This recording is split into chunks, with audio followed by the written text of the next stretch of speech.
Someone's hurt over here, mate! One of them bouncers was kicking the Ellison. He was unconscious. He was unconscious.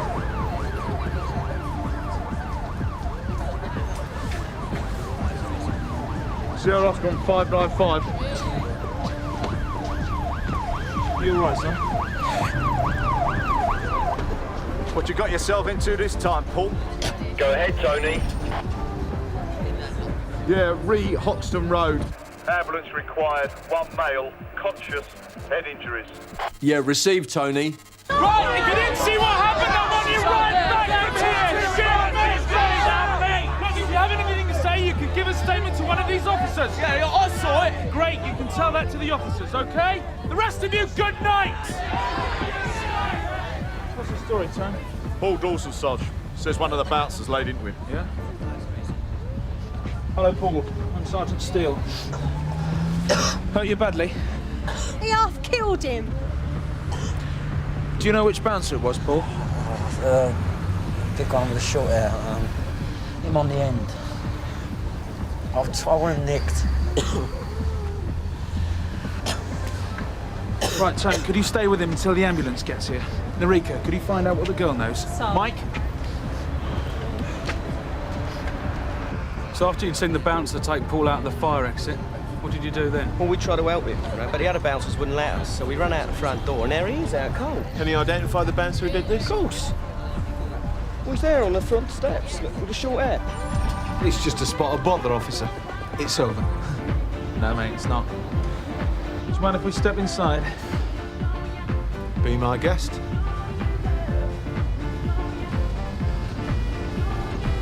How close to Paul were you when the fight started? Oh, I couldn't have been more than was this close, wasn't I, Debbie? Yeah, about that. Yeah, but like I said, it wasn't a fight. It was the bouncer. He just grabbed Paul by the ear and he dragged him out the fire exit, like he wanted to kill him. You would at least agree that your name is Tony Bennett. So you're responsible for what happened? Because that's what Paul Dawson has just told us. No problem, officer. And you are? George Rice. I'm the manager. I'm Sergeant Steele. This is PC Jarvis. Mr. Rice? It looks like one of your doormen has gone a bit over the top tonight, Mr. Rice. Yeah, well, it depends what he did, doesn't it? Who dealt with this? Well, according to the boy who was hurt, it was this gentleman here. Tony. Now, there's been a mix-up here, Sergeant. I'll be talking to all the lads later. Is he going to be all right? We'll find out when he gets to hospital, won't we? In the meantime, Mr. Bennett, I'm arresting you for assault. Oh, no. You don't have to say anything unless you wish to do so, but anything you do say may be given in evidence. Hang on a second, Sergeant. Paul Dawson is... Whatever happened, he deserved it. We'll decide that for ourselves, Mr. Rice. You in the van.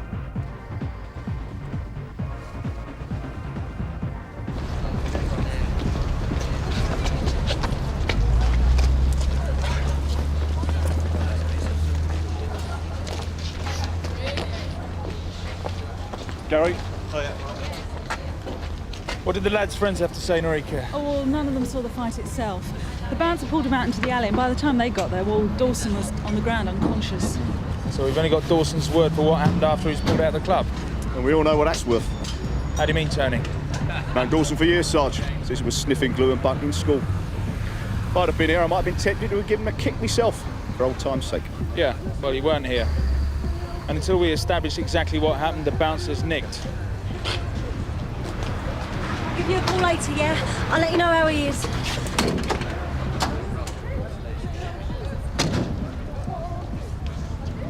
Any idea how long you'll be holding him, Sergeant? As long as it takes.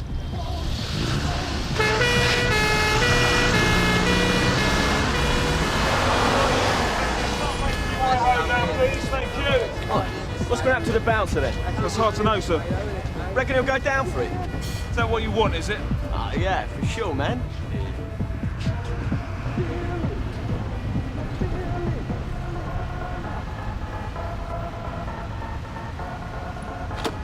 Sorry to lumber you with this one, Jim, but neither of them saying what happened. And the club manager's definitely holding something back. Do you reckon the kid was selling drugs? Wouldn't be surprised. Plus the bouncer's a few slices short of a sandwich. Well, if it is drugs, then neither of them's going to say anything, are they? I mean, the bouncer won't want his club shut down, and the kid won't want us poking our noses into his business. I'll go and see him in hospital anyway. Good luck. Just having a good time, and all of a sudden he's got me by my ear, and I'm out the back getting a kicking. So you didn't provoke him, you weren't doing anything you shouldn't have been doing? I'm into peace, man. Selling drugs, were you? Oh, no way, drugs. Me and my mates won't touch the stuff. Paul, as far as I am aware, bouncers don't pull people out of clubs for no reason. When was the last time you went clubbing?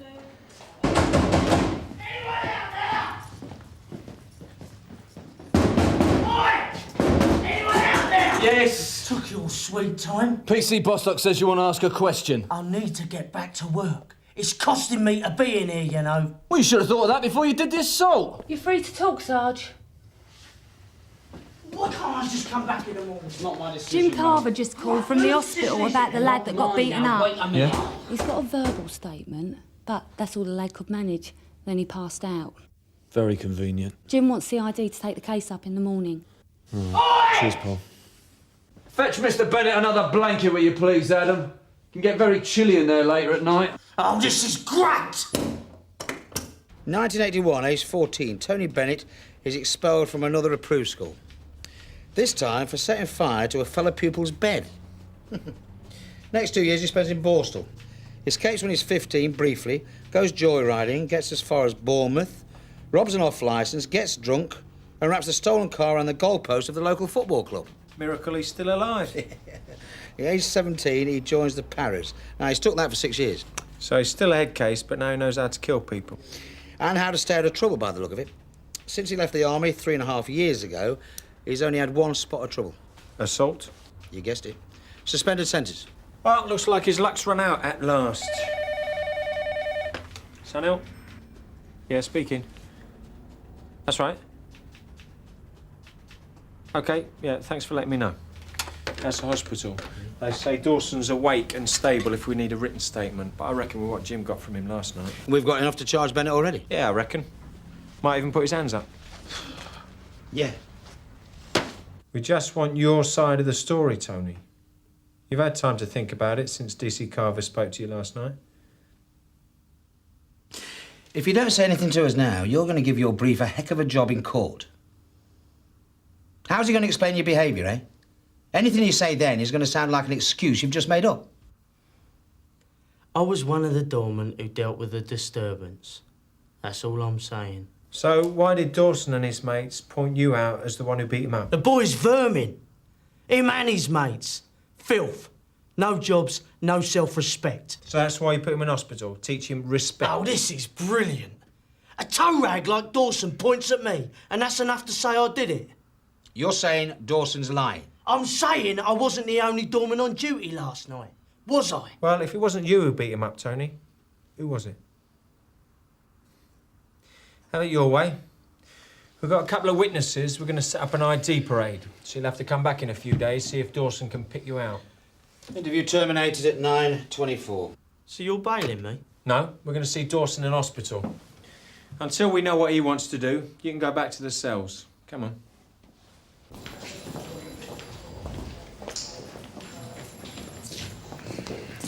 Oi! Watch where you go, mate, will you? Doesn't look like they're asking after Dawson's health. Paul Dawson? Yeah. Detective Sergeant Pearce, this is Detective Constable Lyons. Right. We heard you were feeling better. Wondered if we could just have a chat with you for a second, on your own. Fair enough.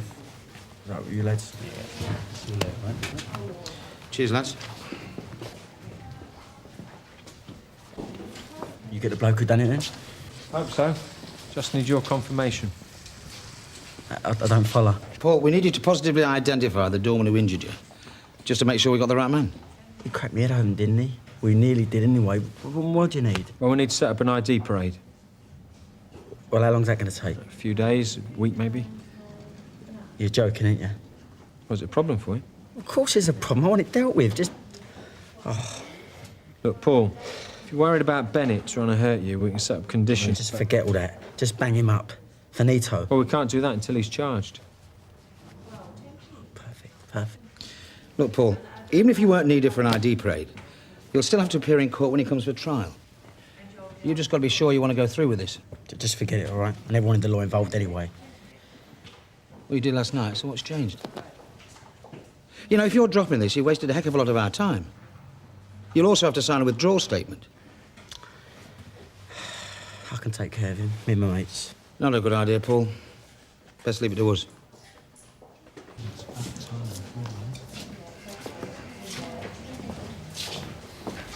So why did Dawson get cold feet all of a sudden? Someone put the frighteners on him? Those two lads who were leaving as we arrived, Sarge. I knew one of them. I was trying to think what I'd seen him before. His name's Ben Walters. I nicked him 3 years ago for dealing crack. So Jim's hunch was right. Let's have another word with Donna when we get back, see if she's managed to turn anything up. Morning, Mr. Rice. Come in.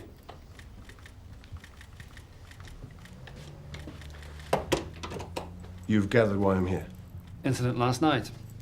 Unfortunate. And untypical. First time in months.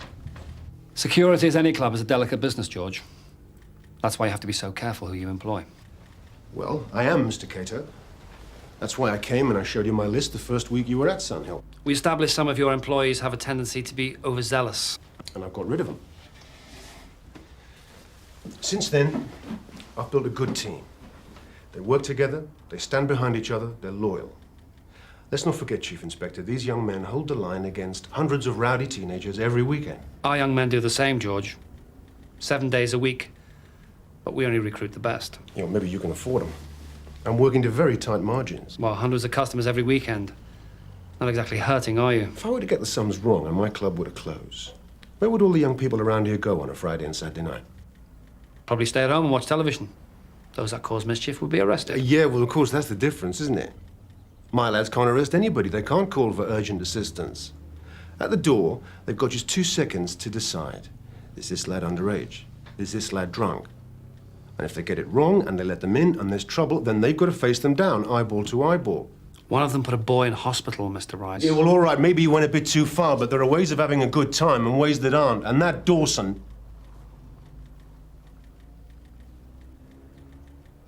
He's not on the side of the angels.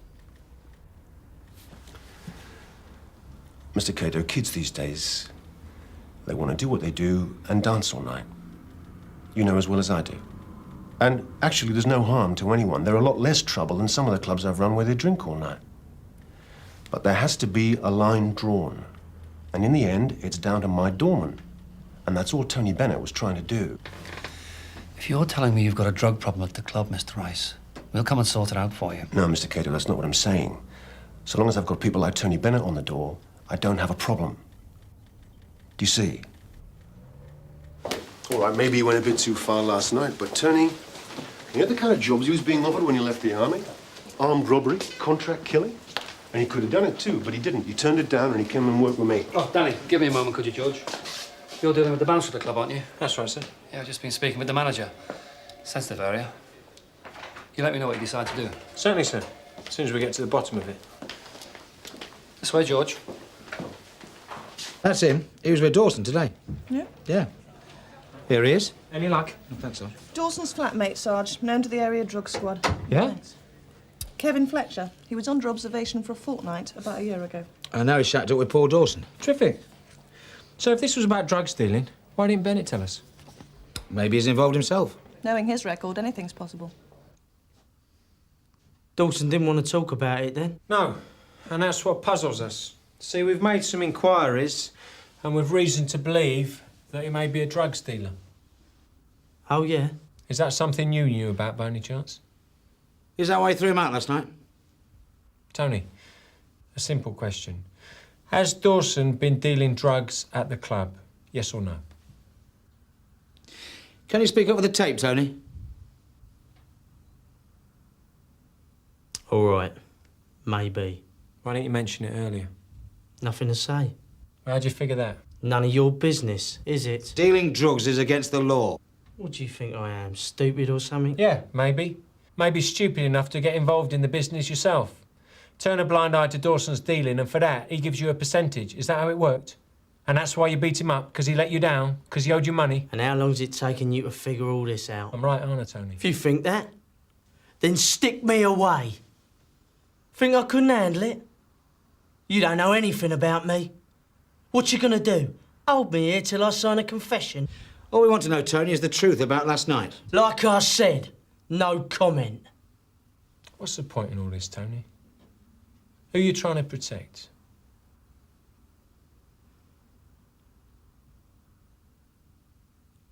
Dawson was dealing drugs. I chucked him out. If I tell you lot, the place is crawling in uniform, club gets a bad name, George loses business, and I'm out of a job. That's more like it. Did you take any drugs away from Dawson, Tony? Yes! What'd you do with it? Flush the filthy stuff down the bog. I was enforcing the law, like what I'm supposed to. Yeah, he was dealing at the club terminal reaction just last night. Huh? Yeah, he still lives there. No, not at all, mate. Cheers, Brian. How close is it? Well, listen, that's Wingett. That's not cheers. Well, the area drug squad is certainly happy. They're going to put Dawson under observation. If he puts one step out of place in the next couple of weeks, he's had it. That's that lot sorted. Except... What? Well, that was St Hughes on the phone. Dawson has discharged himself. Him and his mates left the hospital about half an hour ago. Now, before you go, several of you were involved in the incident at Terminal Reaction last night. Well, the problem hasn't gone away. Jim? Thank you, sir. Now, it sounds like the source of our problem is a young dealer, Paul Dawson, who's got out of his depth. He's moved up from selling a bit of E or dope onto the harder stuff, probably crack. Now, we think he gets his supplies on credit. And when the bouncer threw him out last night, Bennett took the lot. It looks as though his suppliers put the hard word out on him as he has discharged himself from hospital. Now, he knows he'll be living on borrowed time, so he'll be out to recover his supplies from Bennett and settle the score. So, if you call to the club, it may be to break up a serious fight. I've spoken to Barton Street. We'll have plenty of backup. That include the use of water cannon, sir? No, Dave, quite the opposite. And what I want is a low-key approach. Terminal Reaction is a good club. We only go in there if we have to.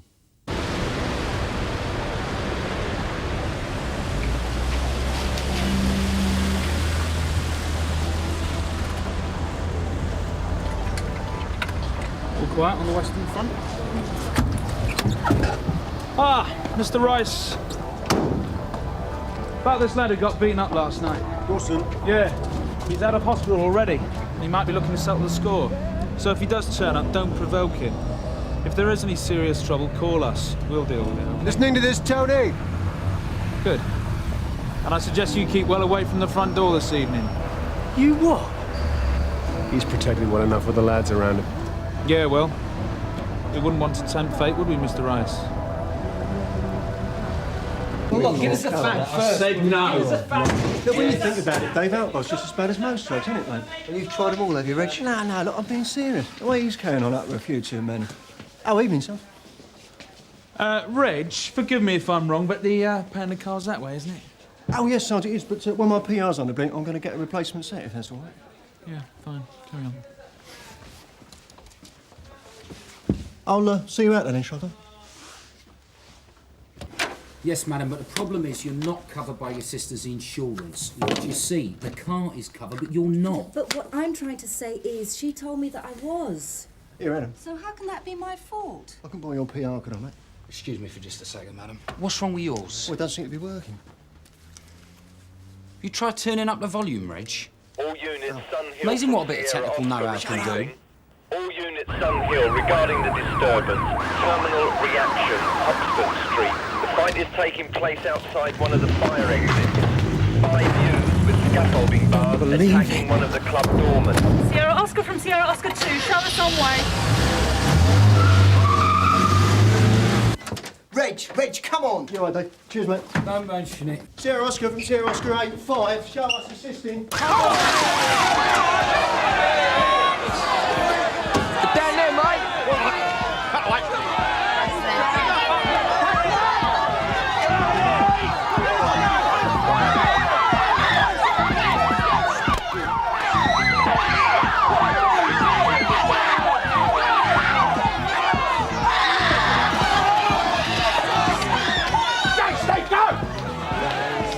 Down there, mate.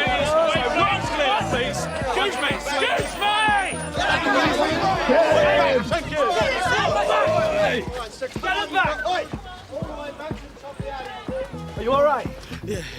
Get a good look at him. Went down here, yeah? Yeah. Get him inside. You want to tell me about it? I should have told someone earlier. Or before it was too late. All right. Slow down. Well, it's just the dealers. They're just so heavy. While he was still in hospital, they came to see him. Go on. He'd lost what they'd given him. But he said he could earn it back if they just give him one last chance. So he said he'd do what needed doing. What did you mean by that? He was talking about finishing off the bouncer for good. But you don't know what he's like when he takes that stuff. He goes completely mental.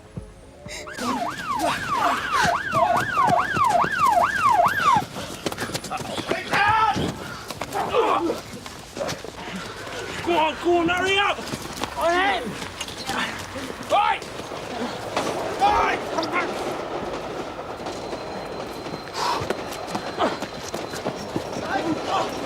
Wait! Hold on, George! Stay out! All right, don't move!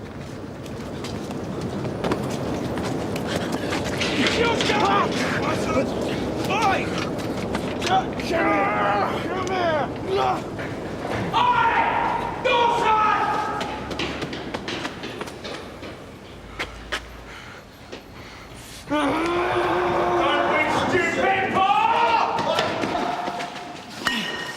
You want to watch that cut on your head, mate? Could split open again with all this effort, eh? So, how did they get you? One of them must have got through the main doors. A lad that none of us knew. Yeah, but someone who was a mate of Dawson. Must have been. He hung around the fire exit that Tony was guarding, and when he went by, he deliberately started a fight. Yeah, so I haul him out, and when I get out there, there's 4 of his mates waiting for me.